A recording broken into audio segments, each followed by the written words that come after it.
Se alguém que nunca ouviu nada da Bíblia antes chegar para vocês e dizer assim, escuta, tem esse negócio aqui na Bíblia de Efésios, o que é isso aí? Você diria o quê? Eleição, você já chegou até o tema, né? Um dos temas que são recorrentes no livro, pelo menos no primeiro capítulo, né? Deus nos elegeu antes da fundação do mundo, fomos predestinados para fazer a vontade dele, está lá no capítulo 1. Mas a minha pergunta é, esse nome se refere a quê, quando, onde, como? Isso é a igreja da Ásia Menor, né? Igreja da Ásia Menor. O que mais? Cidade chamada Éfeso. Quem foi que escreveu a carta? Paulo, apóstolo Paulo. O que mais tem de registro de Éfeso, de Efésios na Bíblia? Tem no Apocalipse, tem, né? Tem Apocalipse. E uma carta muito... É uma carta que Jesus escreveu à igreja de Éfeso, não é? Lá em Apocalipse capítulo 2. O que mais? Tinha muita idolatria, a gente vai ver isso daqui a pouquinho. A cidade de Éfeso, como praticamente todas as cidades grego-romanas, eram lotadas, recheadas de ídolos, né? Mas tem mais coisas na Bíblia relacionadas a Efésios. No livro de Atos mostra no início da igreja, onde Paulo constituiu os presbíteros. Isso, exatamente, o início da igreja está lá em Atos. E tem mais, quer ver? Tem mais 5 livros da Bíblia relacionados a Éfeso. Sabia disso, não? Não, falei. Paulo escreveu 1 e 2 Timóteo, escreveu para Timóteo 2 epístolas, enquanto Timóteo era pastor de Éfeso. Enquanto ele escreve justamente para Timóteo, porque Timóteo estava passando por problemas pastoreando a igreja de Éfeso. E agora tem mais 3 cartas da Bíblia que tem a ver com Éfeso.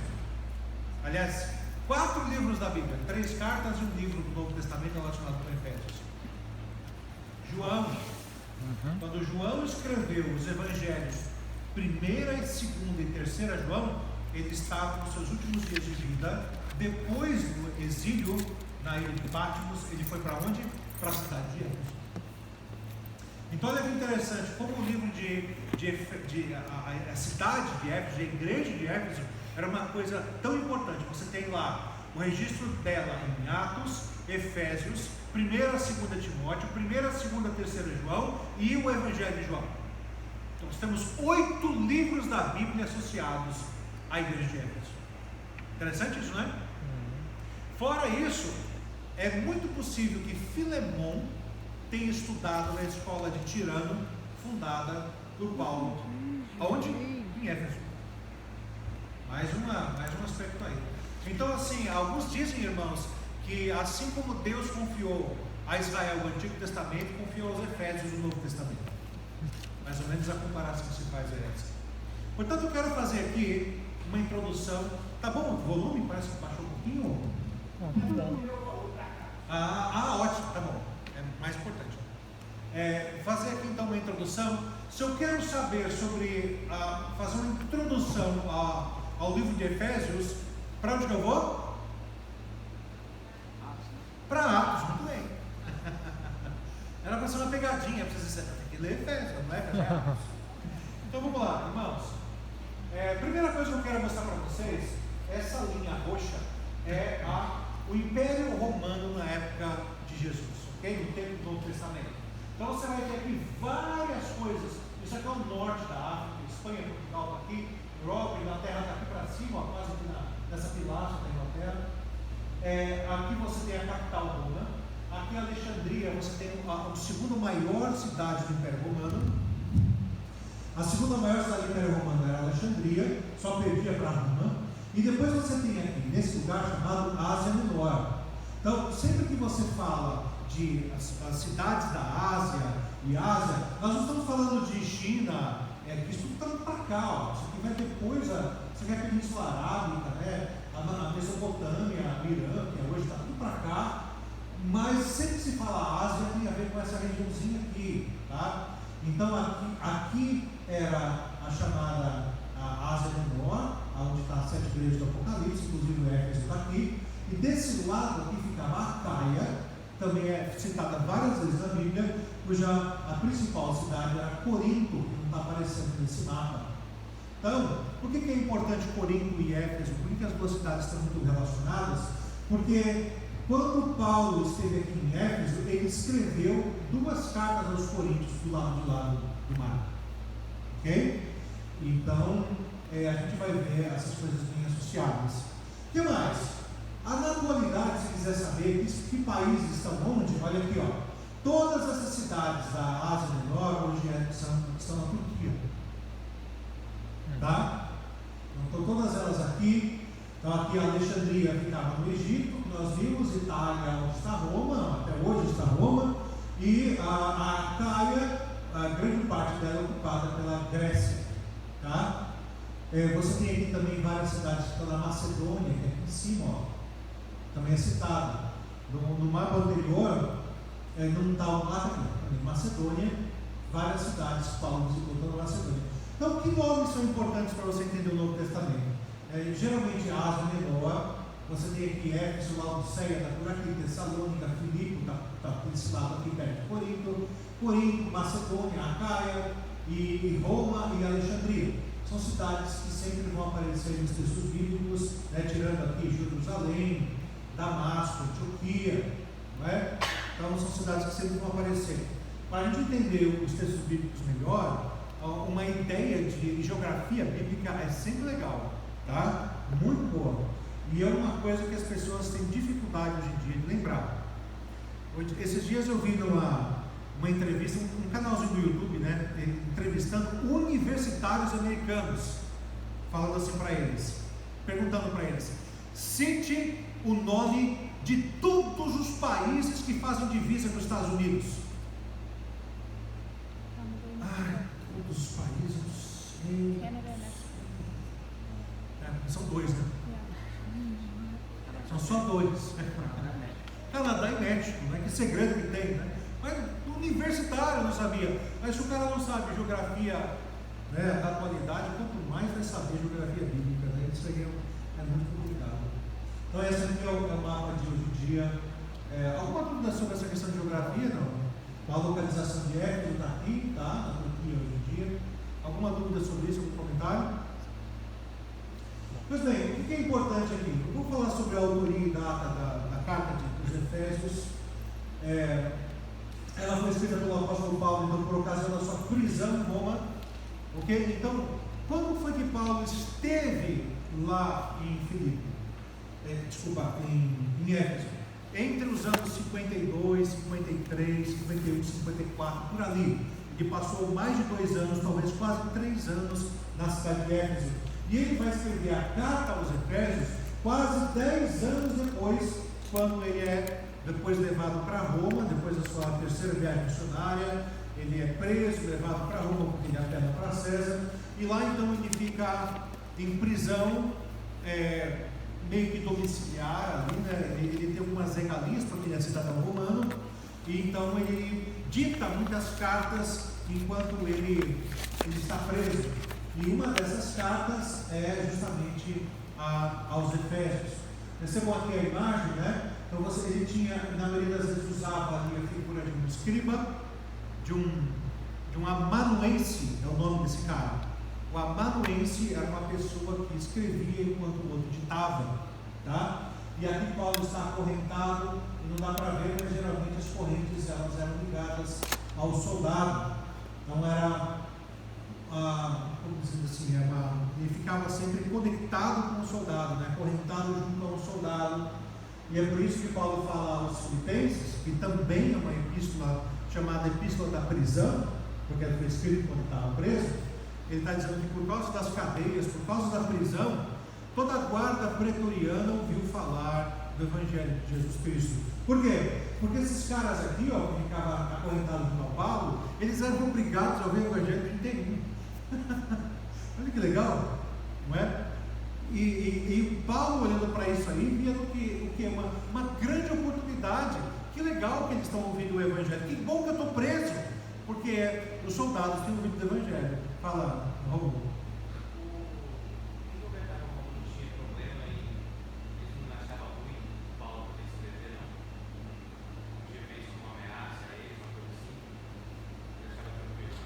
Os romanos?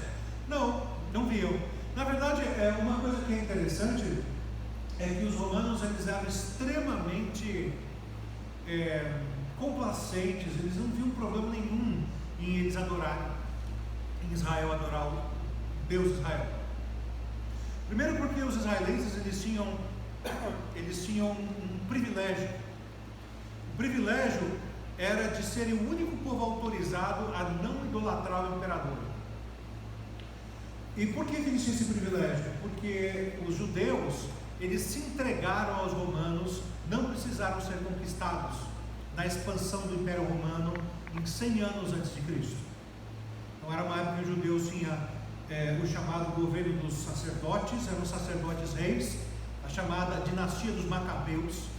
E então quando Roma foi varrendo da Itália para todo o Oriente, foi se aproximando do Oriente, os Macabeus viram que era inevitável serem dominados por eles e se adiantaram, foram em comitiva, chegam lá e vem, reina sobre nós. Então com isso eles ganharam várias vantagens, vários privilégios. E segundo, porque os romanos tinham justamente essa perspectiva, quanto mais Deus, melhor. Okay? Mas depois que incomodava eles é o fato de eles não adorarem o imperador, mas eles tinham esse privilégio por causa da história que eu contei agora. Então não havia nenhum problema em relação a isso. Além do mais, muita gente da alta sociedade romana se converteu. Você vai ver isso no livro de Atos, principalmente mulheres da alta sociedade, e elas eram muito influentes, né? Como já dizia o ditado, o homem é a cabeça, mas a mulher é o pescoço, né? Então, sempre tinha mulher por detrás, dando uma ajuda, dando uma movimentada na coisa, assim como no caso de Jesus também, né? Muitas mulheres ajudaram no sustento dos apóstolos de Jesus Cristo, no ministério de Jesus Cristo. Então, eles davam essa liberdade para Paulo. Então, foi escrito por volta do ano 60. E outra coisa interessante que você vai ver é que você não vê histórias particulares ou nomes no livro dos Efésios, na carta de Paulo aos Efésios. Por exemplo, no último capítulo de Romanos, Paulo dedica um capítulo inteirinho só a saudações. Manda abraço para o fulano, fala para o ciclano que estou com saudade dele, diz para o Beltrano que eu não vejo a hora de tomar um café na casa dele. Você vai ver o último capítulo de Romanos, é exatamente isso. É um monte de saudação, deve ter ali, tranquilamente mais de 20 nomes. Quando chega aos Filipenses, que também é uma carta da prisão, você vai ver Paulo falando de Epáfras, ver Paulo falando das duas mulheres lá que brigavam, Evode e Sintique. Ele está tratando de casos particulares. Mas aos Efésios ele não faz isso. Você não vê nenhum nome citado assim de problemas específicos ou características específicas da igreja de Éfeso, justamente porque a carta aos Efésios possivelmente fosse uma chamada encíclica. Sabe o que é uma encíclica? É quando uma carta é destinada para mais de um destinatário. Então até mesmo existem alguns fragmentos, algumas cópias do livro dos Efésios, a carta aos Efésios, que está com um nome em branco. Carta de Paulo a Tananã, saudação, coisa e tal. Por quê? Porque quando a igreja recebesse aquela carta, ela vai botar o nome dela.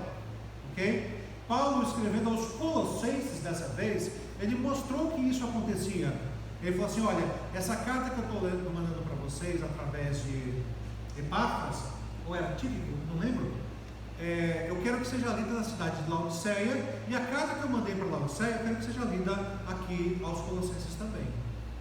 Então era normal as igrejas trocarem as cartas escritas por Paulo naquela época. Vamos falar agora das características de Éfeso. Esse aqui que vocês estão vendo ao fundo é o chamado grande templo, o templo da grande deusa Diana, a Diana dos Efésios. Okay? Ele foi considerado uma das 7 maravilhas do mundo antigo, junto com o jardim suspenso da Babilônia e outras coisas similares. Esse templo era gigantesco, isso aqui era maior que um estádio de futebol, para vocês terem uma ideia. Tinham 120 colunas de mármore cercando o templo, 120 colunas, imagina um negócio desse. Então era muito luxo, era uma coisa grandiosa. E como vocês sabem, né, imagina, por exemplo, quem aqui já esteve em Aparecida do Norte, na Mão? Só a Suene e eu? Vocês nunca tiveram em Aparecida do Norte? Meus irmãos, é uma igreja gigantesca, né?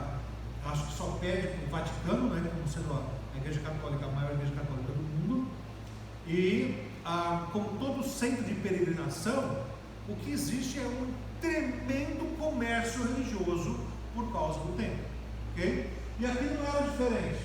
Então, por causa do templo da deusa Diana, havia venda de um monte de coisas e objetos, pergaminhos, coisas ligadas à mágica, estátuas, patulás, coisa para dar sorte. Então, isso era muito comum e Paulo vai ter um problema com isso depois.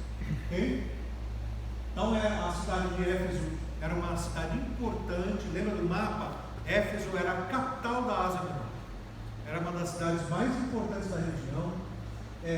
Era um centro cultural, era um centro de comércio, porque muitas rotas passavam por ali. A própria cidade era uma cidade portuária, ou seja, durante muito tempo ela recebeu navios. Na época de Paulo, ela já estava um pouco em decadência, porque o mar recuou e ficou muito cheio de lama, de lodo, o porto de Éfeso. Então diminuiu bem a concentração de navios que se dirigiam para lá, mas mesmo assim ainda era um porto bem considerável e rota comercial para muitos lugares para dentro da Ásia. O que mais? O que eu falei para vocês então? Sim, essa deusa Diana, o nome Diana é um nome vindo do latim, tá? Então era o nome latino da deusa, mas no grego o nome dela era Artemis, viu? Mas também era adorada por outros nomes, como por exemplo Cibele, que é um outro registro da deusa Má, M-A-H, tem nada de Má de bom, né? Má é um nome próprio. Também relacionado à deusa Diana.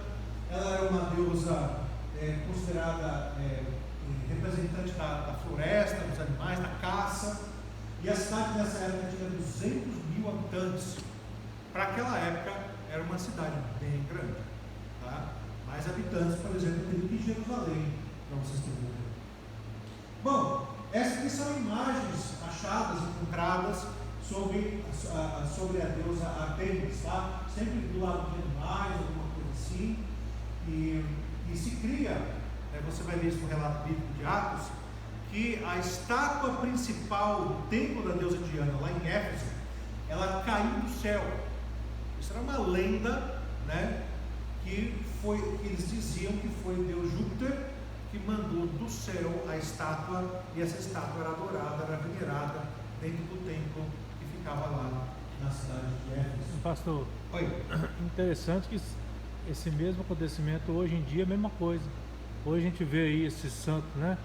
Fala que achou no rio, eles pegam e adoram aquele ali. Então a idolatria ela tem o mesmo sentido. As pessoas tiram as coisas e falam que. As crianças de Fátima, isso, né? Tem essa história aí. Tem quem tem origem portuguesa aí que pode explicar essa história. Mas é isso aí mesmo. As crianças que acharam a estátua de Fátima no rio, né? A estátua que faz milagre. Mesma coisa. História mesmo. Deusa da caça, da vida selvagem, da abundância e da fertilidade. Então, essas são representações de Diana em estátuas, estão em museus pelo mundo. Grego, exatamente. Somente essa branquinha aqui, né? Então, representações da deusa Diana. Havia muita mágica, muita bruxaria. Os irmãos vão ver isso daqui a pouco no livro de Atos.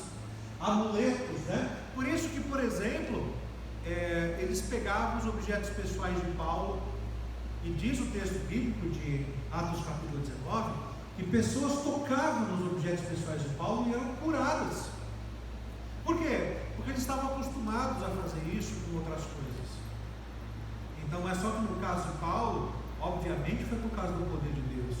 Foi uma presença, uma visitação especial de Deus, porque inclusive há um derramamento do Espírito Santo sobre os primeiros irmãos convertidos.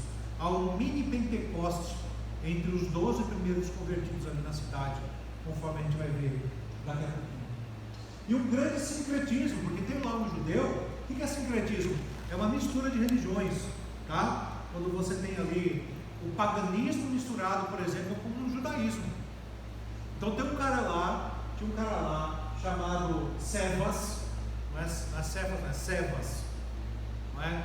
E esse cara tinha um monte de filho. Quantos eram mesmo? Eram 6, 7 filhos. 7 filhos. E ele fazia exorcismo. Ele era um judeu que se autoproclamou sumo sacerdote. Ok? E então, nessa condição, ele vai expulsar demônios. E aí vai ver que o nome de Jesus funciona. Jesus que Paulo pregava. E ele sai por aí dizendo: em nome de Jesus. Os filhos faziam isso, né? Em nome de Jesus, a quem Paulo prega, sai. Até que encontrou lá um demônio e falou: sei quem é Jesus, conheço Jesus, sei quem é Paulo, mas você não conhece. Ele desceu o cacete nos meninos, quase morreram todos, saíram com um fio. Então é a história que é contada aqui no livro de Atos. Então essa é, e a adoração por meio da promiscuidade. Lembra que eu falei para vocês? A deusa Diana também era a deusa da fertilidade, e sempre que o pagão falava de fertilidade, envolvia sexo, sempre, invariavelmente. Ou seja, sempre que o pedido era por fertilidade, como é que isso acontecia? A pessoa, ela pagava uma quantia para o templo, e ela tinha o adorador, né? O adorador tinha relações sexuais com a sacerdotisa, que na verdade era uma prostituta, e com isso eles entendiam que evocavam a fertilidade para serem abençoados. Ok? Eram essas as práticas que aconteciam no templo. Por isso que Paulo fala em Efésios capítulo 2, essa vida errada nos quais vocês andaram outrora, né, deixaram para trás. Essas referências estão lá. Bom, essa aqui é um panorama, um mapa da cidade de Éfeso nos tempos de Paulo, tá? Você vê aqui alguns palácios. O templo de Diana ficava a 2 quilômetros da cidade, um pouco retirado. Tem ginásios, era uma cidade extremamente evoluída. Aqui está o porto, o mapa um pouco expandido, né? E aqui concentrado. Banhos, era uma cidade muito próspera, muito rica, e livraria, palácio. Esse ginásio aqui, deixa eu ver qual deles é.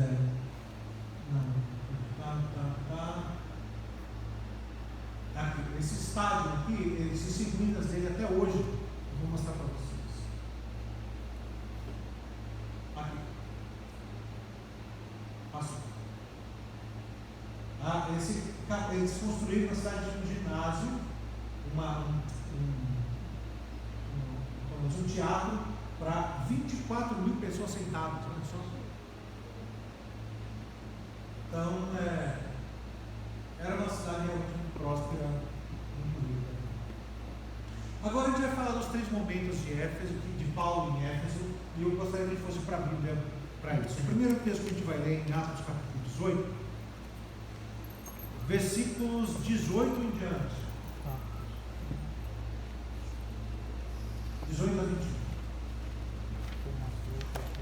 Em Atos 18, de 18 a 21, nós estamos falando do finalzinho da segunda viagem missionária de Paulo. Quem é que pode ler, por favor, versos 18 a 21?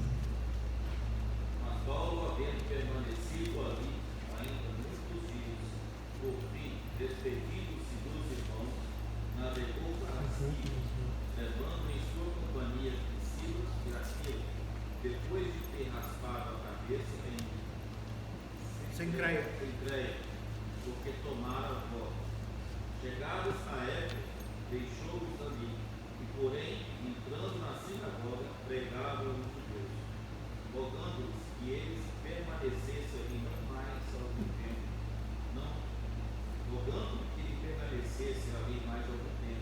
não assinou, mas despedindo-se disse: se Deus quiser, voltarei para vós outros, embarcando partiu de Éfeso.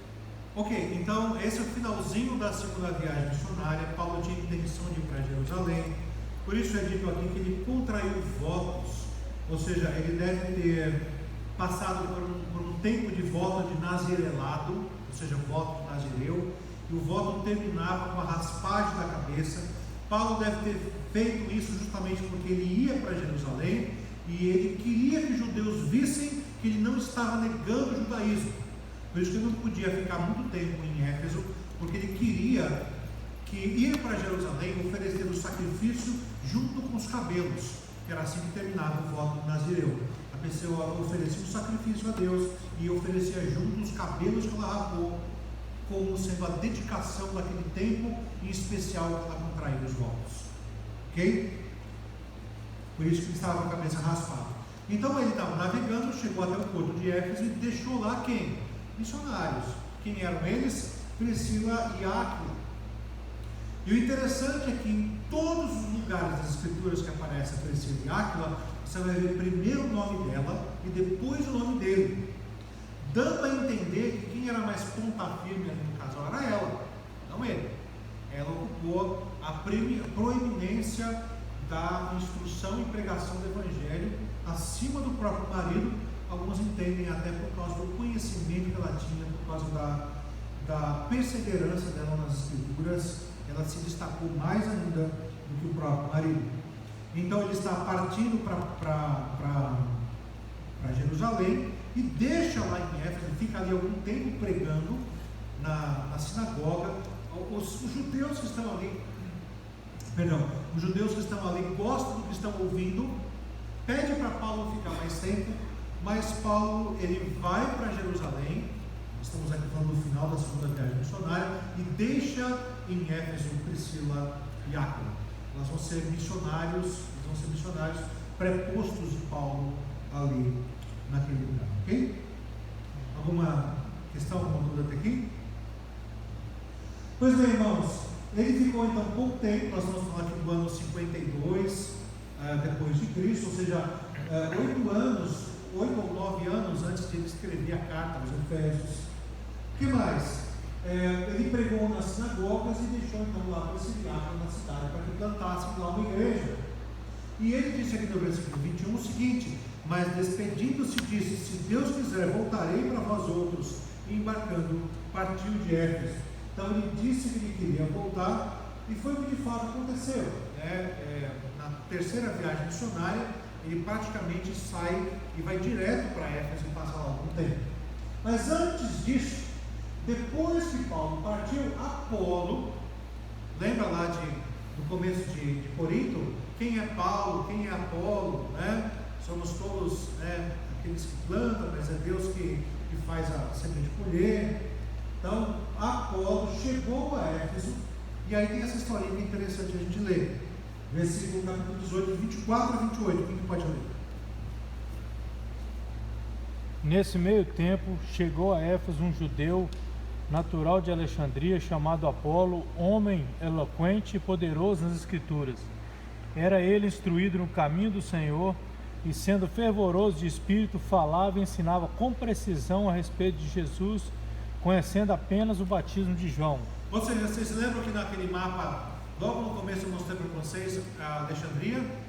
Alexandria ficava no Egito, segunda cidade mais importante do Império Romano. Lá havia uma comunidade de judeus tremenda. E esse homem aqui chamado Apolo, ele deve ter ouvido o evangelho de alguém e pregava, porque ele tinha uma grande capacidade de pregação, que ele era muito eloquente, mas o conhecimento que ele tinha das escrituras, do próprio ministério de Jesus, era limitado. Tá? Alguns acham que ele foi evangelizado por algum discípulo de João Batista, por isso que ele só conhecia o batismo de João, que era um batismo ritualístico, mas não o batismo cristão, né? Não o batismo em nome de Jesus. E aí então, continua lendo, Edeu. Ele, pois, começou a falar ousadamente na sinagoga. Ouvindo, porém, Priscila e Áquila, tomaram-no consigo e com mais exatidão lhes puseram o caminho de Deus. Ou seja, a Priscila e Áquila, novamente, ela na frente, esse casal toma Apolo para com eles e fala: olha, Apolo, você tem muita capacidade, mas ela tem algumas coisas para aprender. Então eles meio que discipulam Apolo e ensinam a Apolo todo o desígnio, todo o ministério de Cristo. Ok? Continua. Querendo ele percorrer a Acaia, animaram-nos os irmãos e escreveram aos discípulos para o receberem. tendo chegado, auxiliou muito aqueles que, mediante a graça, haviam crido, porque com grande poder convencia publicamente os judeus, provando por meio das Escrituras que o Cristo é Jesus. Ou seja, então foi aqui em Éfeso que Apolo chegou, começou a pregar, convenceu muita gente, Priscila e Áquila perceberam o potencial do rapaz, investiram na vida dele, explicando todo o Evangelho de Cristo, só já que ele conhecia até João Batista, e daqui então de Éfeso, ele foi para Acaia, aqui ó, e aqui na Acaia ele foi pregando em vários lugares, agora todo o Evangelho de Cristo e fazendo ali muitos discípulos e sendo instrumento de Deus para a conversão de muita gente. Então esse é o primeiro momento que a gente pode chamar um momento de Paulo em Éfeso. Paulo ainda não tinha chegado de vez, só tinha passado alguns dias aqui em Éfeso pregando na sinagoga, deixou lá Priscila e Áquila, e logo depois chegou Apolo, e Paulo ainda estava se preparando para o que a gente chama da terceira viagem missionária. Essa aqui então é a segunda, tá? Ele sai de Jerusalém, faz todo esse caminho, e então ele chega a Éfeso, né? Aqui, quando ele ficou alguns dias só, esse é o final da segunda viagem missionária, e deixa lá Priscila, Áquila, aparece Apolo, e ele volta para Jerusalém para cumprir os seus votos no templo de Israel, no templo de Jerusalém. Ok? Esse aqui é o primeiro momento. O segundo momento, que é o mais importante, isso aqui são ruínas das ruas de Éfeso, viu? Eu podia rolar, Deus permite. Então, foi a terceira viagem missionária. E essa viagem missionária, ele ficou lá durante quase 3 anos trabalhando na igreja. Mas o mais interessante, meus irmãos, é que nós não temos quase informação nenhuma sobre isso. A única coisa que nós temos é o que nós vamos ver aqui. Primeiro, ele vai então pregar na sinagoga. Quem pode começar a ler o capítulo 19, por favor? Leu 19, de 1 a 7. Atos 19. Aconteceu que, estando Apolo em Corinto, Paulo, tendo passado pelas regiões mais altas, chegou a Éfeso e, achando ali alguns discípulos, perguntou: recebeste porventura o Espírito Santo quando creste? Ao que lhe respondeu: pelo contrário, nem mesmo ouvimos que existe o Espírito Santo. Ou seja, eram talvez até alguns discípulos, alguns irmãos convertidos pelo ministério até de Apolo inicialmente, que não sabia todo o Evangelho de Cristo. Então só tinha esses 12 homens. Eu vou aqui resumir, porque já não temos muito tempo. Só tinha esses 12 homens. Paulo então ora com eles, explica o que é o Espírito Santo. Eles são batizados e desce o Espírito Santo sobre eles, e acontecem os mesmos efeitos do Pentecostes lá de Atos 2, acontece com eles, falam em línguas e coisa e tal. Mas a partir do versículo 8, então, nós vemos que uma coisa vai acontecer aqui. Durante 3 meses, Paulo frequentou a sinagoga pregando, mas as coisas não aconteceram como antes. Antes os judeus estavam super atentos e ansiosos por ouvi-lo, agora eles estão levantando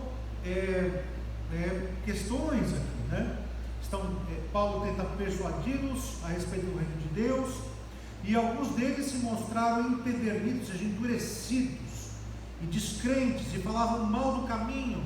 Caminho é como era apresentado a igreja cristã, a seita do caminho, era um dos nomes da igreja cristã no Novo Testamento, em alguns lugares, como aqui em Éfeso. E de tal maneira que Paulo não queria arranjar confusão, e ele foi para a chamada escola de Tirano, tá? Era uma escola que havia ali na cidade. Tirano era o nome do dono da escola. A gente não sabe por que ele tinha esse nome, talvez até era um apelido que os alunos deram para o nome do dono da escola, não era o nome dele de verdade, porque tirano significa tirania, né? Tirano, um cara que déspota, não aceita a vontade de ninguém, só a dele. Então, era uma escola que funcionava normalmente, devia ser uma escola de filosofia, o que seja, só que essa escola, segundo alguns escritos, ela não funcionava no período mais quente do dia, que era das 11 da manhã às 4 da tarde. Só tinha aula antes disso e depois disso. E alguns dizem então que foi justamente durante esse horário, o horário de maior calor, que a escola não era usada, e durante 2 anos Paulo ali estabeleceu uma escola de preparação de líderes, uma escola de discipulando os cristãos para A serem... escola dominical, né, pastor? A escola bíblica. Era um estudo bíblico ali, era um negócio bem profundo, né? Como disse para vocês, talvez vários ali tivessem estudado, né? Por exemplo, Timóteo estava com eles o tempo todo. O texto não é claro sobre isso, mas quase com certeza Timóteo estava lá junto e aprendeu com ele, né? Lucas talvez estivesse junto também, outros que passaram por ali que eu falei para vocês, Filemão, né? Então essa escola de Tirano foi na escola do cara lá, do Tirano, em que se tornou um centro missionário para vários lugares da Europa. Muitos foram preparados lá e enviados para outros lugares do Império Romano. Ok? Então, aí antes disso, né, antes das 11, tudo indica que Paulo trabalhava, né, com arco, com as mãos, trabalho duro, trabalho braçal. E era justamente a roupa usada de Paulo, essa que ele usava aqui antes das 11 horas da manhã, que era distribuída entre as pessoas, e quem tocava nas roupas de Paulo, as roupas sujas de Paulo, eram curadas. Ok? A gente vai ver isso aqui em algum lugar do texto.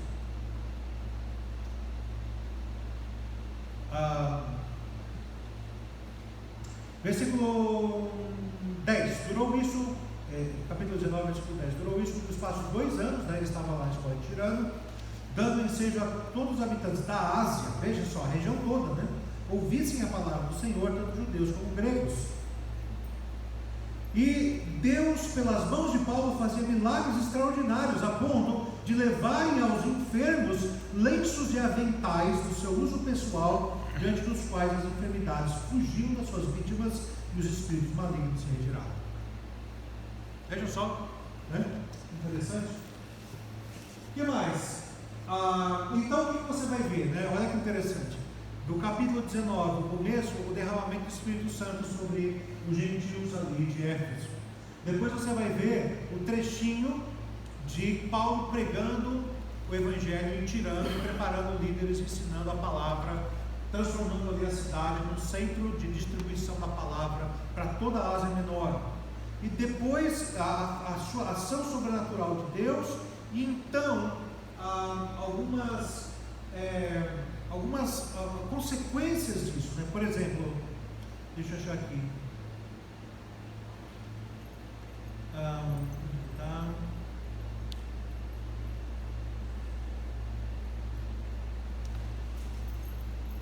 Veja só no versículo 17 em diante. Chegou este fato ao conhecimento de todos, assim judeus como gregos, habitantes de Éfeso, veio moradores, veio temor sobre todos eles, e o nome do Senhor Jesus era engrandecido. Muitos dos que creram vieram confessando e denunciando publicamente suas próprias faltas. Olha que interessante, meus irmãos, isso aqui é avivamento genuíno, não é? Quando o Evangelho chega, ele tem que causar essa comoção.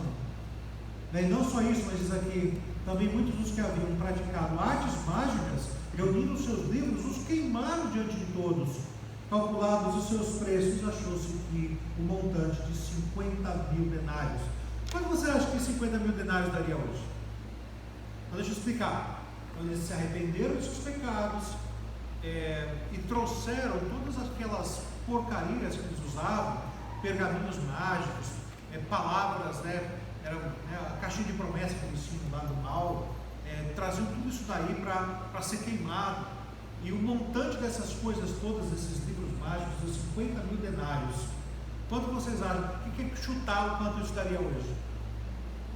Um denário seria um dia de trabalho, né? Um dia de trabalho. Aí depende do trabalhador. Bom, 50.000 denários. Vamos supor que um dia de trabalho braçal de alguém não qualificado seria $100. Você multiplica $100 por 50.000, dá quanto? 5 milhões de dólares. Então imagina só o que foi que aconteceu então por causa disso. Ele deu oposição. E essa oposição vem de judeus, né? Você vai ver no versículo 8 ele é expulso da sinagoga. Depois, mais para frente. Pastor, acho que isso aqui, acho que é 500 mil, não 5 milhões. Né? Não, é 50 mil denários. Você tem que acrescentar 2 zeros, porque é $100. 100 é 100. Então 50 mil, põe um zero dá 500, põe mais um zero dá 5 mil. Tá, 500 mil. Entendeu? Então o que você vai ver? Que existe uma grande oposição a Paulo em Éfeso. Então, oposição dos judeus, oposição de pagãos. Por quê? Porque depois que há essa queima de todos esses livros, essas imagens, patuladas, essas coisas todas, os caras que fabricavam isso ficam doidos da vida. Porque eles estavam perdendo o cliente, estavam perdendo, né, a arrecadação deles, o salário deles ali, o ganho deles está diminuindo. E aí eles querem então catar os cristãos e dar um jeito no fim deles, porque eles estão comprometendo a renda da cidade. Então há a oposição dos judeus, a oposição dos pagãos. E inclusive em 1 Coríntios 15, né, e quando Paulo escreve para os Coríntios, Paulo estava em Éfeso quando ele escreve para os Coríntios. Então ele até diz assim, aqui Paulo lutou com feras. 1 Coríntios 15, 32, quem pode achar ele aí? 1 Coríntios 15, 32.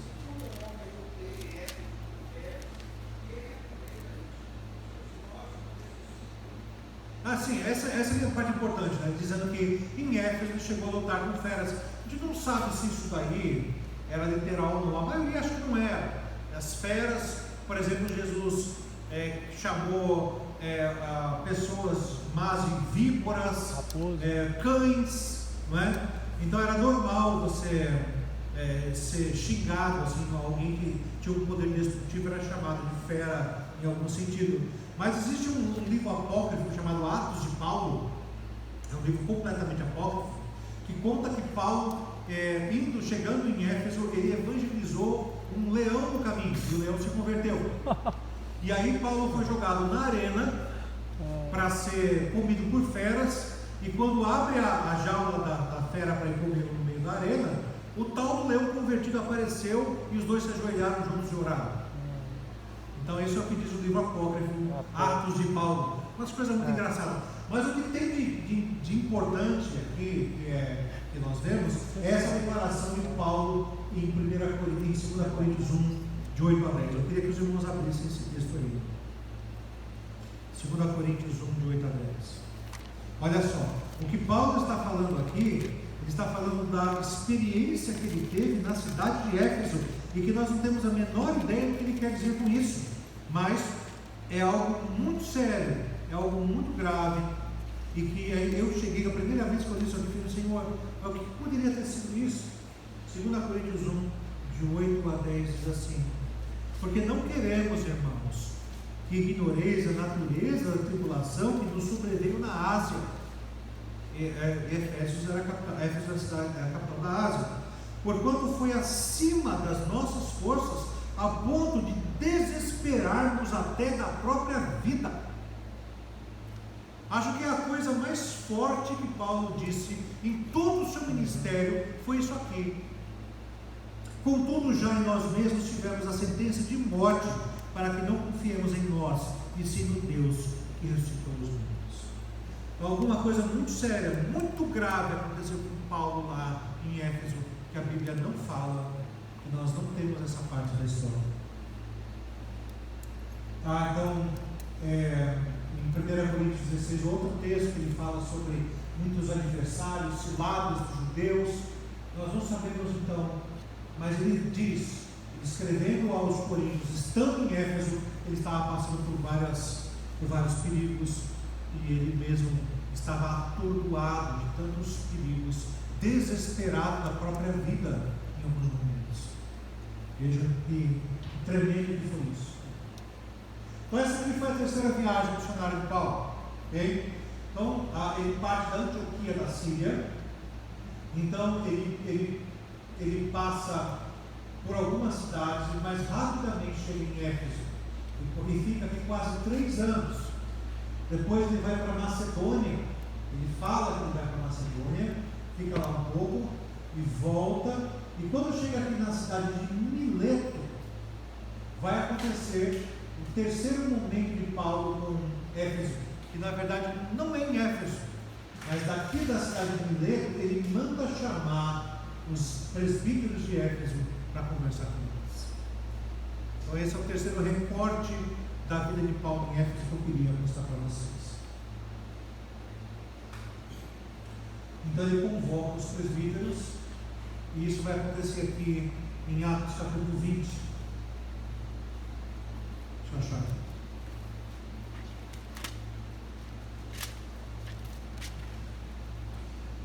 A partir do versículo 17, eu vou ler aqui rapidamente para os irmãos. É um texto bem emocionante. Tá? Só para, antes disso aqui, só para dar um resumo, se vocês saberem o que a gente vai ler. Tá? Então, Paulo, então, mais Paulo de Tirano deixou líderes e sucessores, e esses presbíteros ali com certeza foram pessoas da escola de Tirano que aprenderam junto a eles. Essa aqui é a gravura de Paulo orando para os presbíteros de Mileto, os presbíteros de Éfeso. Demonstrou uma humildade constante, sofrimento do ministério, pronuncia ali palavras despedidas que consistiam então em cuidados pessoais deles, ou seja, eles cuidando de si próprios e também cuidando do rebanho contra os lobos vorazes. Vamos ler o texto, de 17 em diante, Paulo, Atos 20, 17 em diante. De Mileto mandou a Éfeso chamar os presbíteros da igreja. E quando se encontraram com ele, disse-lhes: vós bem sabeis como foi que me conduzi entre vós em todo o tempo, desde o primeiro dia em que entrei na Ásia, servindo ao Senhor com toda a humildade, lágrimas e provações que pelas ciladas dos judeus me sobrevieram, jamais deixando de vos anunciar coisa alguma proveitosa, e de vos ensinar publicamente e também de casa em casa, testificando tanto a judeus como a gregos. Gente, esse negócio de tanto a judeus como a gregos, já é a terceira ou quarta vez que eu leio, a gente lê aqui nesses capítulos de Atos. Essa informação é importante, tomem nota disso na cabeça de vocês. Testificando tanto a judeus como a gregos o arrependimento para com Deus e a fé em nosso Senhor Jesus Cristo. E agora, constrangido em meu espírito, vou para Jerusalém, não sabendo o que ali me acontecerá, senão que o Espírito Santo, de cidade em cidade, me assegura que me esperam cadeias e tribulações. Porém, nada considero a vida preciosa para mim mesmo, contanto que complete a minha carreira e o ministério que recebi do Senhor Jesus, para testemunhar o Evangelho da graça de Deus. Agora, eu sei que todos vós, em cujo meio passei pregando o reino, não vereis mais o meu rosto. Portanto, eu vos protesto, no dia de hoje, que estou limpo do sangue de todos, porque jamais deixei de vos anunciar os desígnios de Deus. Atendei por vós e por todo o rebanho sobre o qual o Espírito Santo vos constituiu bispos, e para pastoreardes a igreja de Deus, a qual ele comprou com o seu próprio sangue. Eu sei que depois da minha partida, entre vós penetrarão lobos vorazes, que não pouparão o rebanho, e que dentre vós mesmos se levantarão homens falando coisas pervertidas para arrastar os discípulos atrás deles. Portanto, vigiai, lembrando-vos de que por 3 anos, dia e noite, não cessei de admoestar com lágrimas a cada um. Agora, pois, encomendo-vos ao Senhor e à palavra da sua graça, que tem poder para edificar e dar herança entre todos os que estão santificados. De ninguém cobicei prata, nem ouro, nem vestes. Vós mesmos sabeis que estas mãos serviram para o que me era necessário a mim e aos que estavam comigo. Tenho-vos mostrado em tudo que, trabalhando assim, é mister socorrer os necessitados e recordar as palavras do próprio Senhor Jesus: mais bem-aventurado é dar do que receber. E tendo dito essas coisas, ajoelharam-se, orou com todos eles.